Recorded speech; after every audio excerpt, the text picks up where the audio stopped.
and congratulations on Synthesis. It's a beautiful album. Thank you. My name is Matt Oshinsky. I'm the music editor at Paste Magazine, and we are helping to put on this event tonight for you guys and get a first listen at Synthesis. And it was an amazing listen. I think everyone agrees.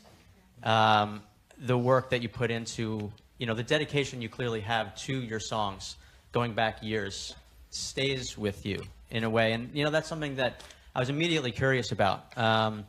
It's rare that, when I'm talking to musicians, they are talking about songs that have been with them their whole career. Right. And when you come back to these kinds of songs, is there, do you still feel the way you did when you were first recording them? When you come back to them, are they still sort of fresh in your mind? I mean, these are songs you perform all the time. They're all different because, it's from the span of like some of the earliest things that we ever wrote under the idea of Evanescence. And then a lot of the songs are actually from our last album, which I love. I still feel just super connected to our last album that we put out in a lot of ways. So I have a different feeling about each of them. Yeah. But for anything to make it onto this project for me, like one of the things about it had to be like staying power in my heart, like something that I still love. But the way that I felt when I was first recording them, like so much has changed.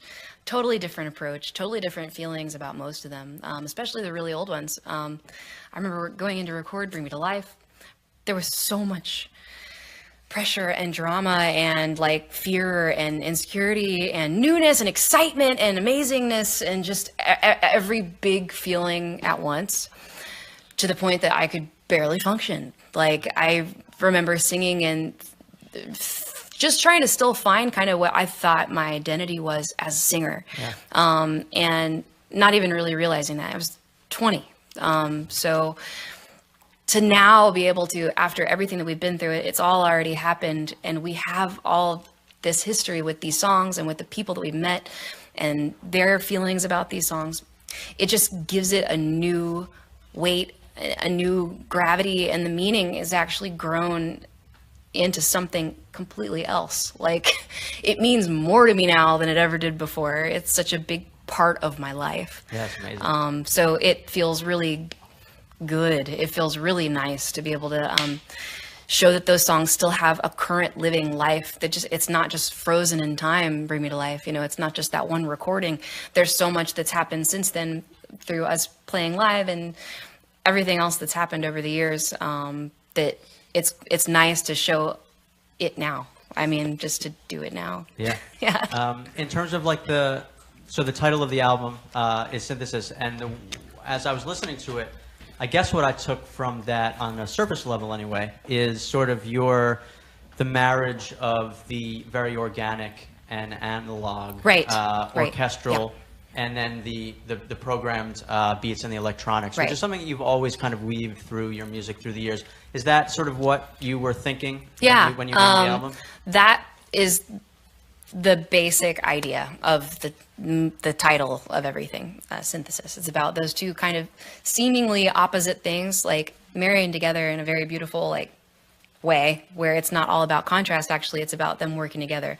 Part of that being able to happen has to do with David Campbell, who is very forward-thinking artist. He's incredible. Like his mind does things where sometimes I'm like, I don't even know what you mean. Like I want to hear it, but I don't totally. And then you're like, oh wow! Like I feel like this whole thing has been it always is like educational for me, but this one especially, getting to work on such a long-term level and like ground-up level with him was really just good for me. I feel very awesome about that. I'm very proud of that.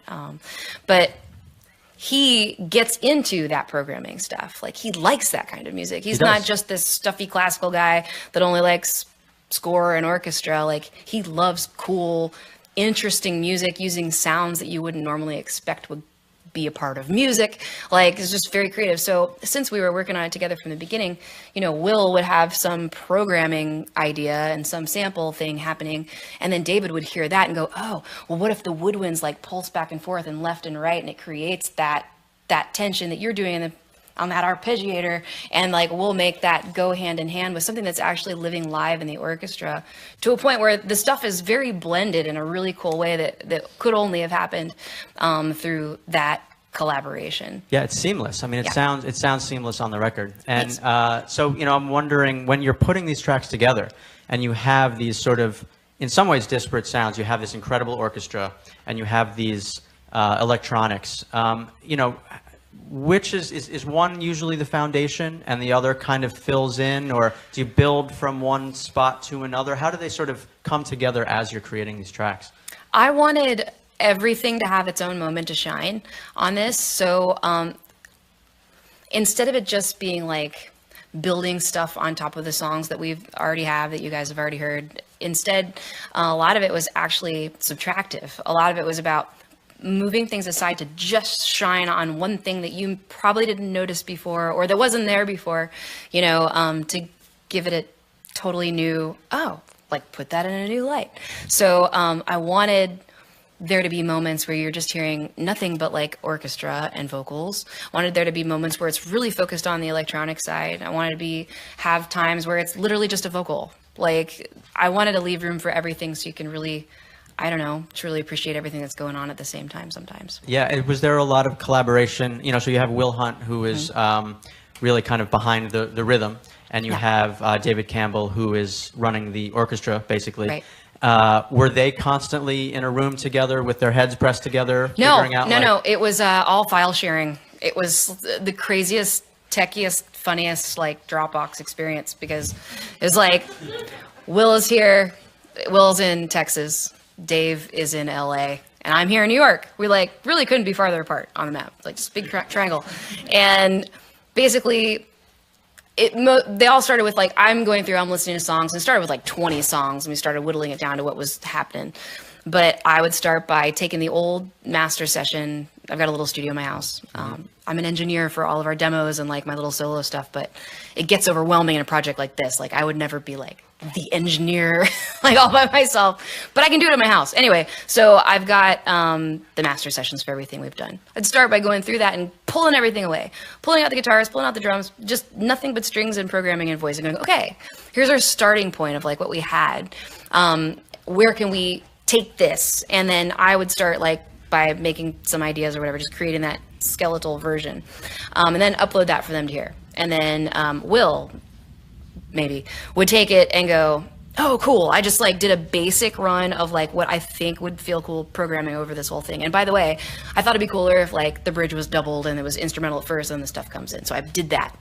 And then we'd hear that. Ooh. And I go, okay. And then I'd change 2 more things. And then David would chime in with some crazy sketched out, with samples, like orchestra thing, like this whole piece on top of the piece, and it would take it to some other place, and then we'd have that, and we'd edit that, and we'd just back and forth for like many months, until we finally all like, okay, like this is it, these are the arrangements, let's go record it. And at that point, did you all assemble yes. in Then one we were room? together. Yeah. Okay. We got together at the beginning before all that file sharing started happening, just Will and David and I at my house, and listened through the songs that we'd whittled down to 17 or 20, and started just talking about each one, like listen through each one, like have a conversation about ideas. Right. And then it went into crazy land of internet, and then we got together and recorded it. Yeah. Yeah. And in terms of the orchestra, which is a phenomenal sounding body on this record, and so kind of forceful and clear, there is a certain, I guess, like a ceding of control in some ways when you have a conductor, an orchestrator like that. I mean, was there ever any concern on your part? I mean, I know you've worked with David Campbell before, so you guys have a working relationship in leading up to this. But in terms of, are there any moments where you're thinking to yourself, I don't know if I would go that way, but he has such control of the orchestra. That's what's cool about David. Like, he doesn't make it like I can't approach him. Like, I can't tell him what I really think or what I really want. Yeah. I mean, I chopped out lots of stuff that he did, and would send it back and be like, I like it better like this. Sorry. Yeah. But then he loves that. Like, it's more like, let me just do everything, and then you show me what you love, and like, we'll go from there. It was very collaborative. And I would have ideas too that I would map out like with my crappy fake strings pad on my keyboard or whatever, and suddenly be like, hey, what about this? Like the beginning of the album, like where it's kind of rooted in some old, very early Evanescence stuff. And I had it in my head that like, oh, this could build from nothing, and it's just cool. It's cool the way that, and he would hear that and appreciate that and not be like, you don't know what you're doing, which he could totally do, you know, and I'd be like, okay, you're right. But yeah, this means a lot to me, and he recognizes that too. Like, this is Evanescence. Like, you tell me what you want too. Like, very, very collaborative. Right, and the musicians in the room.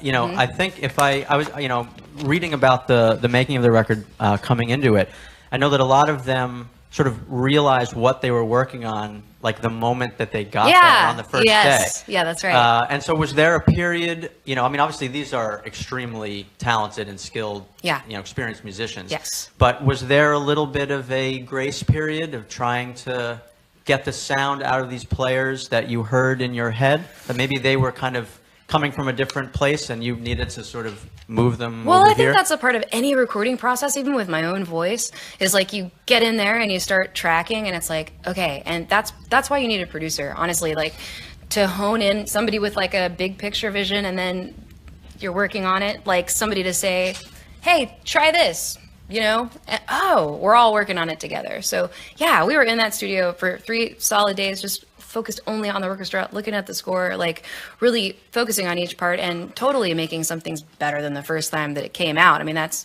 was really a big part of David's job. Right.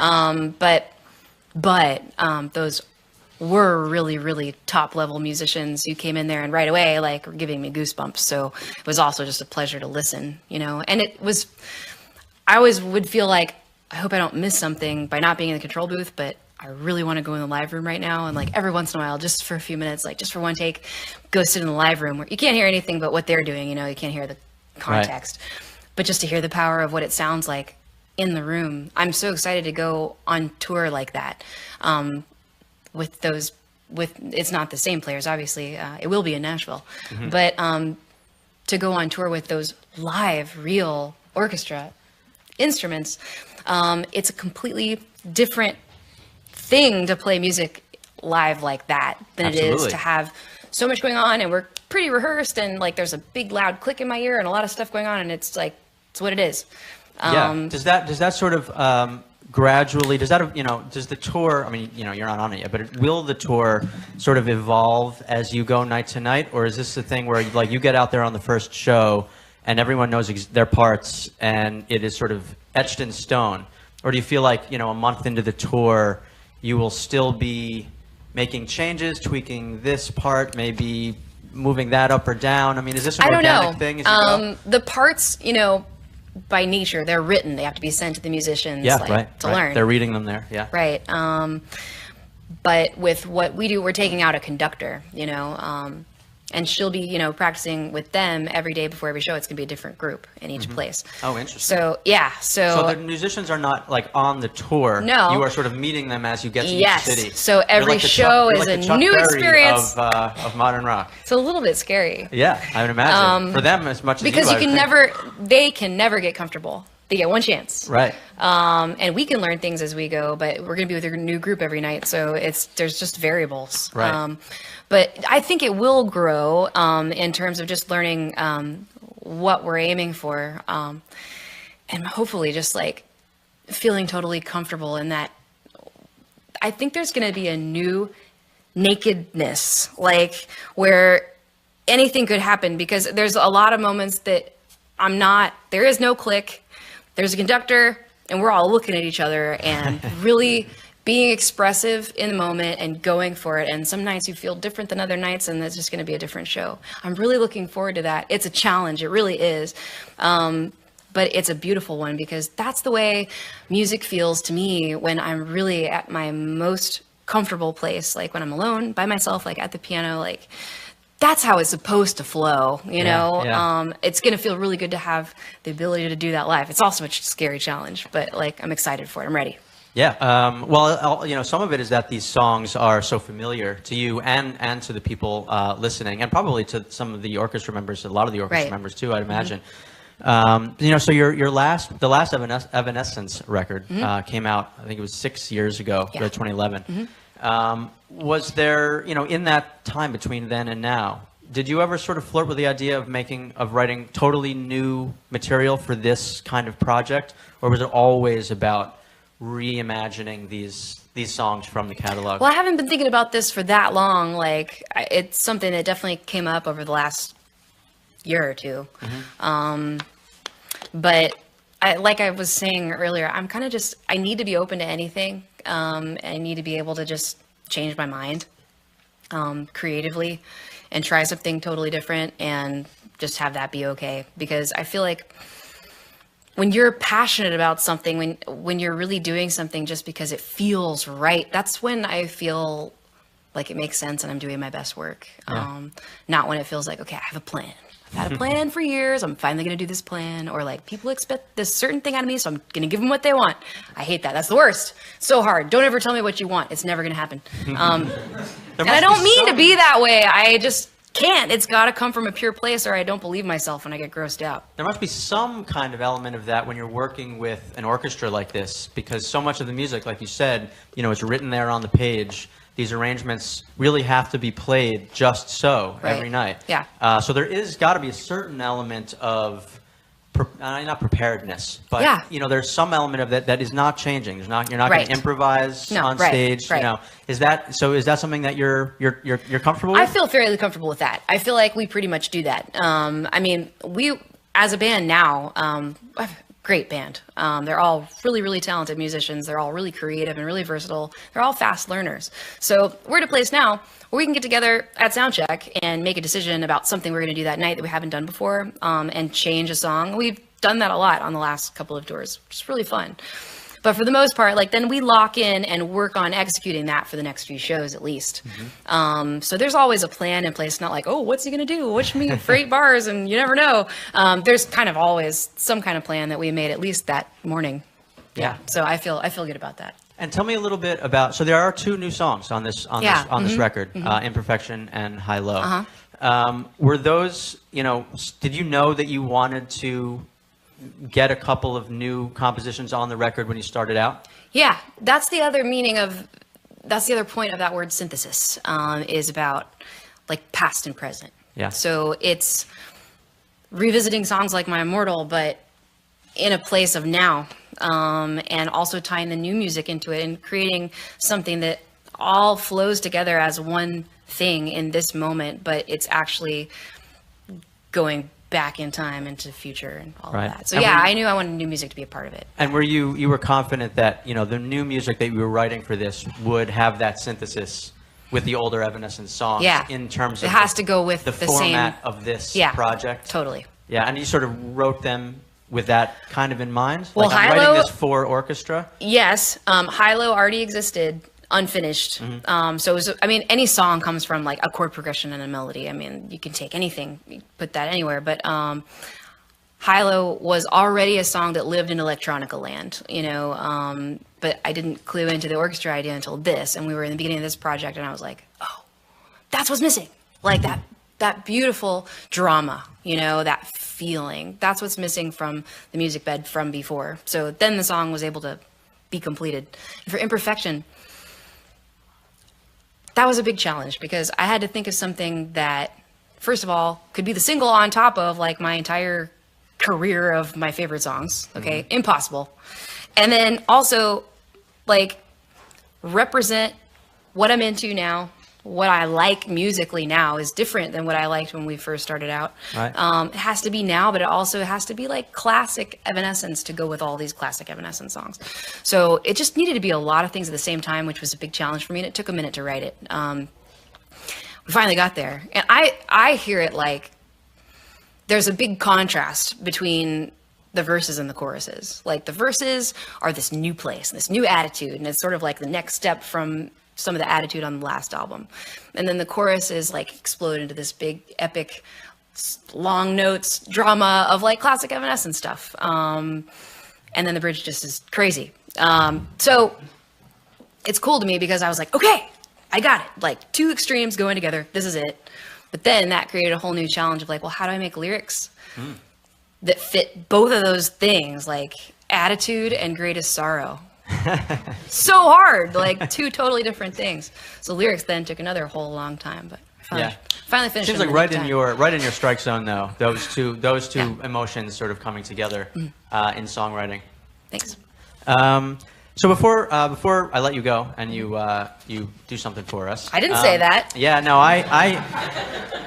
I was not speaking about anything specifically. It could be anything that I'm talking about. We're gonna do laps around the room.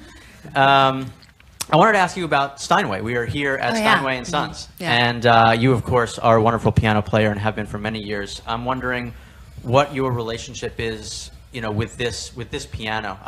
So I wanted to preface that by saying I saw this great Instagram post that you did where you visited the Steinway factory, which is in Long Island City here in New York, and I was wondering as you went in there, you were selecting a piano that you were going to take on this tour.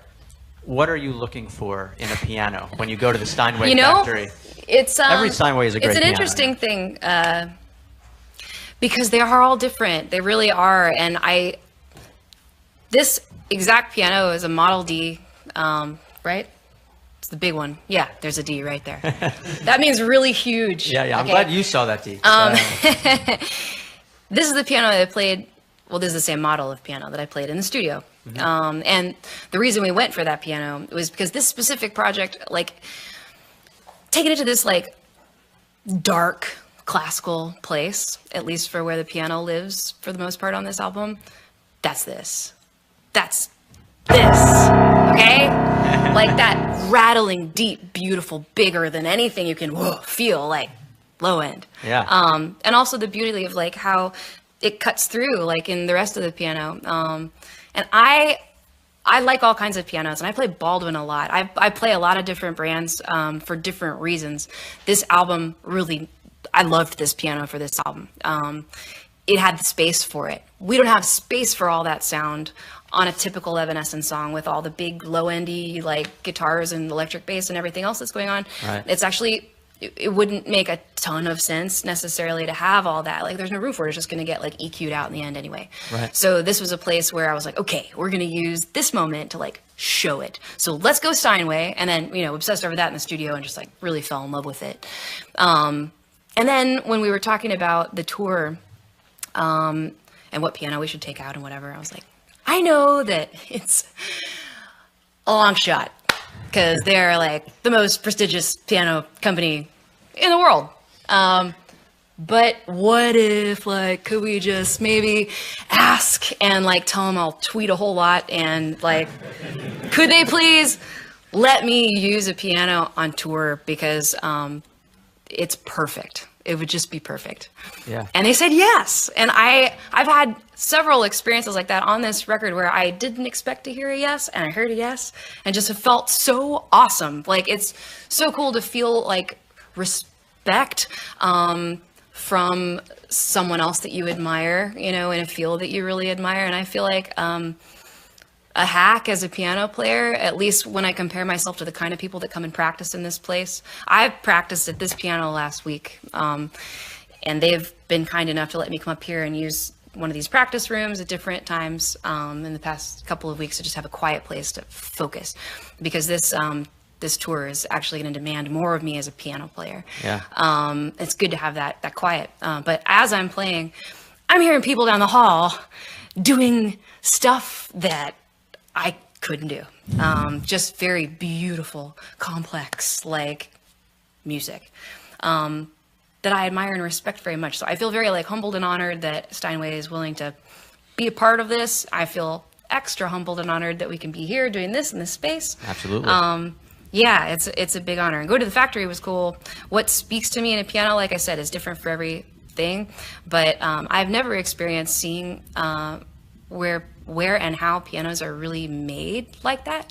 They said meet us at the factory, and I thought that was a cool New York word for, this is where we do our business, but it's the old factory that we don't use as a factory anymore. It was really the factory. And there's all these craftsmen sanding the legs and with the goggles, and they're cutting the hammers, all the chairs that you're sitting on.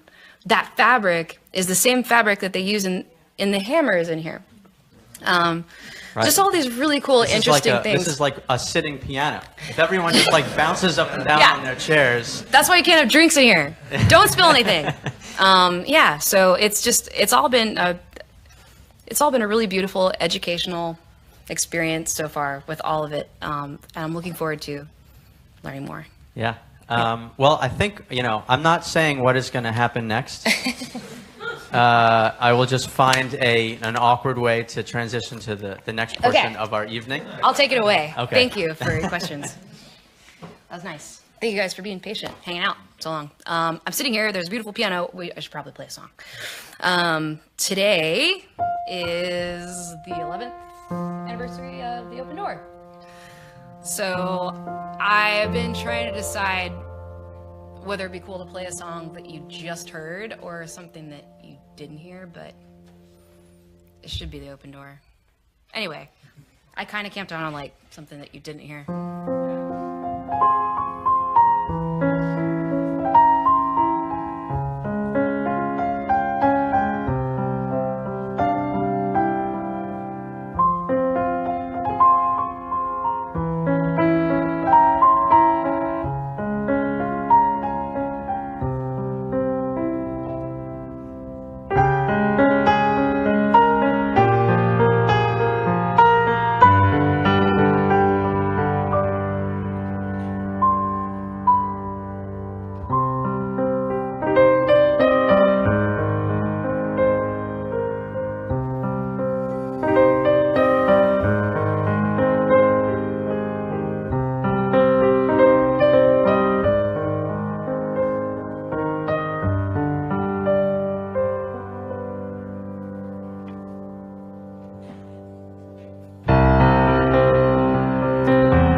guys again for coming. I really appreciate it. It's like our little one moment to hear it all.